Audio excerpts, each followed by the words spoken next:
বাংলাদেশ বলতে গেলে বঙ্গবন্ধুর নামটা থাকলেই কিন্তু চলে, আর কারণ সাথে অন্য কারো তুলনায় মূর্খ ছাড়া কেউ না, মূর্খ। যাক, আমাদের দেশ স্বাধীন হলো।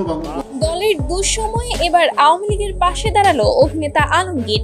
বৈষম্য বিরোধী ছাত্র আন্দোলনের মধ্য দিয়ে পদত্যাগ করানো হয়েছিল প্রধানমন্ত্রী শেখ হাসিনাকে। পরবর্তীতে দেশ ছাড়তে বাধ্য করা হয় এই প্রধানমন্ত্রীকে। তবে বর্তমান সময়ে দেশে অস্থিতিশীলতা এবং অযোগ্যতার কারণে সুষ্ঠু মর্যাদায় প্রধানমন্ত্রীকে দেশে ফিরিয়ে নিয়ে আসার আহ্বান জানিয়েছে দেশের সর্বস্তরের মানুষ। তবে এই তালিকা থেকে বাদ যাননি বাংলাদেশের চলচ্চিত্র জগতের শ্রেষ্ঠ অভিনেতা আলমগীর সাহেব।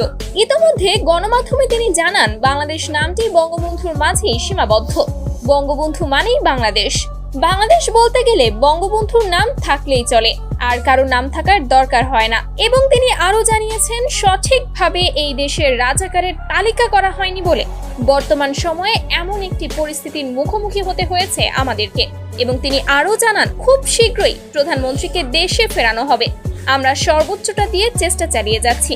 তবে শুধুমাত্র চিত্রনায়ক আলমগীর নয়, ইতোমধ্যে সমন্বয়ক উপদেষ্টাদের আলোচনা সমালোচনা করেছেন দেশের ছাত্র জনতা থেকে বিভিন্ন ব্যক্তিগণ। কেননা দেশের বিভিন্ন জেলায় ইতোমধ্যে বিক্ষোভ মিছিল তৈরি হয়েছে শেখ হাসিনাকে নতুন মর্যাদায় দেশে ফিরিয়ে আনার। প্রিয় দর্শক, দেশের এই পরিস্থিতিতে শেখ হাসিনাকে কতটুকু দরকার বলে আপনি মনে করছেন তা অবশ্যই জানিয়ে দিবেন ভিডিওর কমেন্ট বক্সে। ধন্যবাদ।